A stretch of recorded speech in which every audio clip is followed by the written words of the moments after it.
Hello friends, हमने class 12th NCERT की जो उसके लास्ट के टॉपिक हैं बायोडाइवर्सिटी, इकोसिस्टम और इन्वायरमेंट इशू, उस पे हम एमसीक्यू डिस्कस कर रहे हैं। उसी टॉपिक के उसी चैप्टर के हम एमसीक्यू डिस्कस कर रहे हैं और इसकी इम्पोर्टेंस आप सभी को पता है कि कितने इम्पोर्टेंट होते हैं ये चीज़ें, एनसीईआरटी कितनी इम्पोर्टेंट है। तो इसका ये हमारा सेकेंड लेक्चर है और ये इन्वायरमेंट इशू जो चैप्टर है उसके एमसीक्यू हैं। फर्स्ट क्वेश्चन है हमारा, the natural ageing of the lake is called. That mean कि जो लेक होती है उसकी नेचुरल एजिंग, जैसे हम लोग हैं, हम लोगों को जब हम बुढ़े हो जाते हैं हम बोलते हैं ओल्ड एज हो गई, ठीक है। लेकिन जब लेक आप सभी को पता है झील होती है ना, झीलें होती, उसकी एजिंग हो जाती है, नेचुरली एजिंग होती है, कोई नहीं करता, खुद नेचुरली। तो उस प्रोसेस को हम क्या बोलते हैं? ठीक है, उसको हम बोलते हैं यूट्रोफिकेशन। ठीक है, यूट्रोफिकेशन। ये कैसे होती है अब? ठीक है, अब ये कैसे होती है? ह्यूमन बीइंग की नेचुरल एजिंग तो कैसे होगी, बुढ़ा कैसे होगा? क्योंकि हार्मोनल चेंजेस होती है, कुछ डेवलपमेंट होती है, कुछ डेवलपमेंट रुक जाती है उसके कारण। लेकिन लेक की कैसे होती है? यूट्रोफिकेशन। ठीक है, जैसे एल्गी बढ़ जाती है, वहाँ पे वेस्ट वगैरह प्रोडक्ट बढ़ता रहता है, तो उससे क्या होती है? न्यूट्रिशन ज़्यादा होती है ना, एल्गी को न्यूट्रिशन ज़्यादा मिलने लगती है, एल्गी बढ़ जाती है, पूरा ग्रीन ग्रीन ग्रीन ग्रीन ऐसे लगता है, हम बोलते हैं ये क्या हो गया है? यूट्रोफिकेशन। आप कहीं घूमने गए होंगे, यहाँ अपने तालाब में देखा होगा, वहाँ पे ग्रीन ग्रीन ग्रीन ग्रीन ऐसे हो गया होता है, गंदा सा हो गया होती है वो लेक सी, तो उसी को हम बोलते हैं यूट्रोफिकेशन होगी है इस लेक की, नेचुरल एजिंग होगी है लेक की। ठीक है, अब नेक्स्ट टाइम आपने क्या बोलना है, उस लेक की क्या होगी? है eutrophication, natural ageing of the lake, eutrophication. बहुत बार क्वेश्चन आया हुआ है यूट्रोफिकेशन। ठीक है, जो BOD है इसकी फुल फॉर्म भी बहुत बार पूछते हैं, BOD की फुल फॉर्म क्या है? BOD की फुल फॉर्म क्या है? Biological oxygen demand.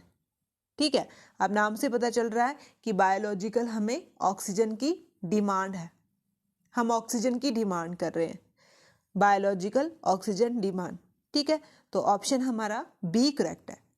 Next question, the environment act of A government of India was passed in. Very important, जो इन्वायरमेंट एक्ट है गवर्नमेंट ऑफ इंडिया ने इसको कब पास किया था?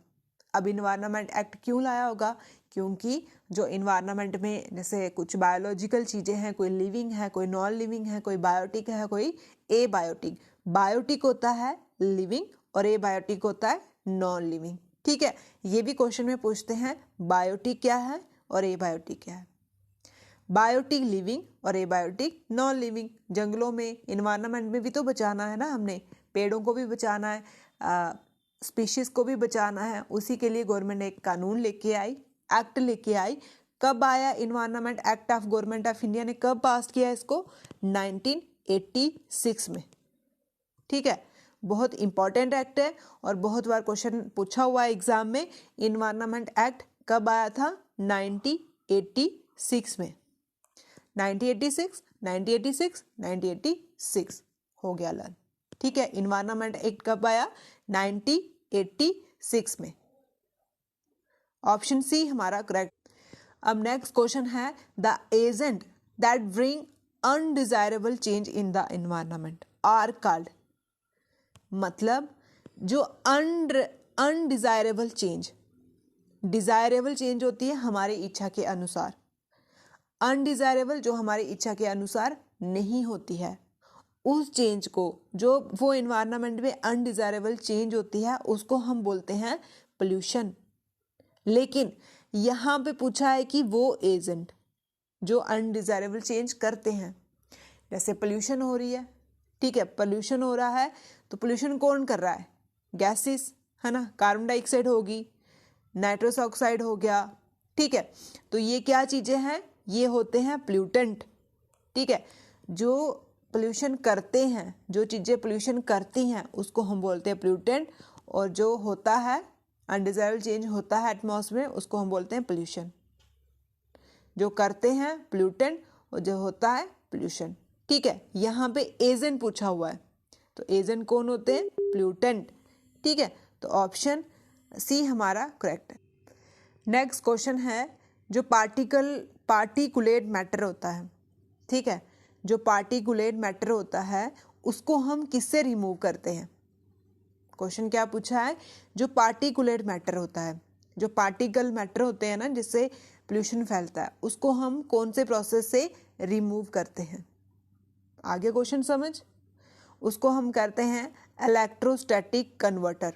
ठीक है, इलेक्ट्रोस्टैटिक कन्वर्टर। ठीक है, जो पार्टिकल मैटर होता है, पार्टिकुलेट मैटर होता है, उसको हम रिमूव करते हैं इलेक्ट्रोस्टैटिक कन्वर्टर से। ठीक है, तो ऑप्शन डी हमारा करेक्ट। अब बोला है कि नॉइस क्या होता है? नॉइस आप सभी को पता है, undesirable high level of sound. जो हाई लेवल की साउंड होती है उसको हम क्या बोलते हैं? नॉइस। नॉइस को हम किस में मेजर करते हैं? डेसिबल में। ऑप्शन सी हमारा करेक्ट। अब नेक्स्ट क्वेश्चन है, वाटर एक्ट कब पास किया था? Very important. वाटर एक्ट कब पास किया था? गवर्नमेंट ऑफ इंडिया ने पानी का एक्ट कब पास किया, ये पूछा है। ये 1974 में।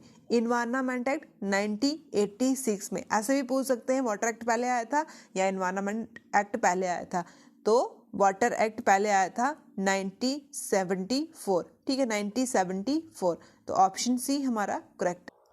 Large amount of nutrient in water, तो एक्सेसिव ग्रोथ किसकी होती है? जब ज़्यादा से मात्रा ज़्यादा पानी में न्यूट्रिएंट की मात्रा ज़्यादा हो जाती है तो पानी में किसकी ग्रोथ होती है? ठीक है, लार्ज अमाउंट ऑफ न्यूट्रिएंट, तो एक्सेसिव ग्रोथ किसकी होगी पानी में? क्या बनेंगे उस टाइम? Algal Bloom. ग्रीन क्या होती है? एल्गी होती है, तो ज़्यादा न्यूट्रिएंट हो गए तो एल्गल ब्लूम। ठीक है, एल्गल ब्लूम। ऑप्शन डी हमारा करेक्ट है। वर्ल्ड का मोस्ट प्रॉब्लमेटिक एक्वेटिक वीड। ठीक है, एक्वेटिक वीड कौन सा है? वर्ल्ड का मोस्ट। ठीक है, पूरी दुनिया में सबसे ज़्यादा प्रॉब्लमेटिक एक्वेटिक वीड कौन सा है? ये क्वेश्चन पूछा है। ये है टेरर ऑफ ए बंगाल। ठीक है, टेरर ऑफ ए बंगाल, उसको हम बोलते हैं वर्ल्ड का मोस्ट प्रॉब्लमेटिक एक्वेटिक वीड। ठीक है, ऐसे भी पूछ सकते हैं टेरर ऑफ बंगाल क्या है, तो ये एक्वेटिक वीड है। ठीक है, तो ऑप्शन डी हमारा करेक्ट है। एक्वेटिक होता है जो चीज़ें पानी में रहती हैं, जो चीज़ें पानी में रहती हैं उसको हम एक्वेटिक बोलते हैं। वीड होते हैं जो अनवांटेड चीज़ हो। ठीक है, वीडिसाइड वीड्स, जैसे हमने वीट लगाई है, गेहूं लगाया, उसमें घास फूस हो गया हो, जो बैक्टीरिया हो, उसको हम बोलते हैं कि वीड है। ठीक है, अनवांटेड। तो जो पानी में होगा अनवांटेड चीज़, तो सबसे ज़्यादा प्रॉब्लमेटिक कहाँ पे है? सबसे ज़्यादा कहाँ पे प्रॉब्लम होती है इससे? वर्ल्ड में सबसे ज़्यादा कहाँ पे प्रॉब्लम हो रही है? तो वो हो रही है टेरर ऑफ ए बंगाल में। ऑप्शन डी हमारा करेक्ट। डीडीटी से क्या कारण है? डीडीटी से क्या काज होता है? ठीक है, बायोमैग्निफिकेशन इन एक्वेटिक प्लांट। ठीक है, बायोमैग्निफिकेशन इन एक्वेटिक प्लांट, ये होते हैं डीडीटी के कारण। डीडीटी क्या होता है? एक पाउडर होता है, एक हार्मफुल पाउडर होता है जो हम प्लांट्स में डालते हैं। ठीक है, अब बायोमैग्निफिकेशन क्या होता है? बायोमैग्निफिकेशन होता है कि जो केमिकल कंसंट्रेशन होती है, जो टॉक्सिक चीज़ें होती हैं, वो एक जनरेशन से दूसरी जनरेशन में कितनी हाई क्वांटिटी में फैलती हैं, उसको हम बोलते हैं बायोमैग्निफिकेशन। फॉर एग्जांपल, जैसे हमने एक फिश, पानी में क्या रहती है? फिश, उसमें केमिकल कंसंट्रेशन या टॉक्सिक कितना है? टॉक्सिक कितना होगा उसमें? सपोज 10 है। उसके बाद उस फिश को किसने खाया? ह्यूमन बींग्स ने। उसमें थोड़ा ज़्यादा हो गया, उसके बाद उसको बैक्टीरिया या जो भी जिसने भी लॉयन ने खाया उसमें ज़्यादा हो गया। दैट मीन इसमें जो बायोमैग्निफिकेशन है वो बढ़ रही है। मतलब इसी प्रोसेस को, जो केमिकल कंसंट्रेशन होती है, जो टॉक्सिन होता है, वो क्या हो रहा है? इसमें इंक्रीज हो रहा है, तो उसी को हम क्या बोलते हैं? बायोमैग्निफिकेशन। अब डीडीटी से कैसे होगा? सपोज हमने डीडीटी का पाउडर छिड़का है, वो एक जहर होता है, टॉक्सिन होता है, तो वही पानी में चला गया, उससे क्या होगी? केमिकल इंक्रीज हो गया। ठीक है, तो ऑप्शन बी हमारा correct. Sanitary landfill were adopted as the substitute for, ये आप सभी को पता है कौन सा होगा? Open burning dump. Option D हमारा correct. Powder of a recycle powder of a recycled modify plastic, ठीक है, मॉडिफाई प्लास्टिक उसको हम क्या बोलते हैं, ठीक है, वो पाउडर जो प्लास्टिक को रिसाइकल करने में हेल्प करता है, जो प्लास्टिक को रिसाइकल करने में या रिसाइकल मॉडिफाई करने में हेल्प करता है, उसको हम क्या बोलते हैं, उस पाउडर को क्या बोलते हैं, उस प्रोसेस को क्या बोलते हैं, poly blend. Very important, poly blend क्या बोलते हैं, पॉली ब्लेंड। पॉली ब्लेंड क्या है, प्लास्टिक को रिसाइकल करना, ठीक है, तो ऑप्शन बी हमारा। ई वेस्ट, ई वेस्ट को हम क्या बोलते हैं, ई वेस्ट क्या होता है, ई वेस्ट इलेक्ट्रॉनिक वेस्ट होता है, ठीक है, ई वेस्ट क्या है, इलेक्ट्रॉनिक वेस्ट होता है। इलेक्ट्रॉनिक कौन से वेस्ट हो गए, जैसे टीवी पड़ा है आपका, फ़ोन पड़े हुए हैं, ठीक है, ये भी एक वेस्ट प्रोडक्ट होता है, तो ऑप्शन डी हमारा करेक्ट।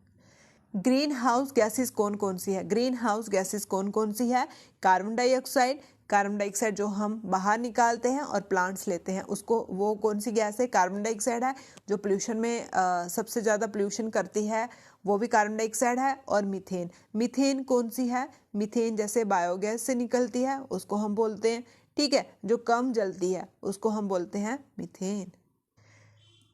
एयर एक्ट, ठीक है, एयर एक्ट कब पास हुआ, 1981, एयर एक्ट 1981, इन्वायरमेंट 1986, ठीक है, एयर एक्ट 1981, इन्वायरमेंट 1986, एयर 1981, यहाँ पे आई है तो मतलब 1, ठीक है, ऐसे भी आप लर्न कर सकते हो।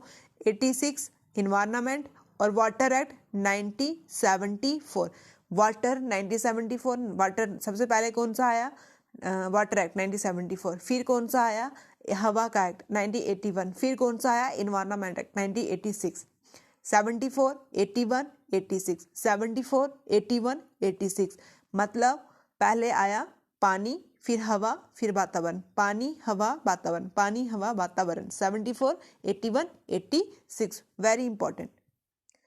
फ्रेंड्स, अगर आपको हमारी वीडियो अच्छी लगती हो प्लीज़ लाइक एंड शेयर भी कर दिया करो, जिनको इन टॉपिक की ज़रूरत है उन तक ये टॉपिक पहुँचे। लाइक, शेयर और सब्सक्राइब। Thank you.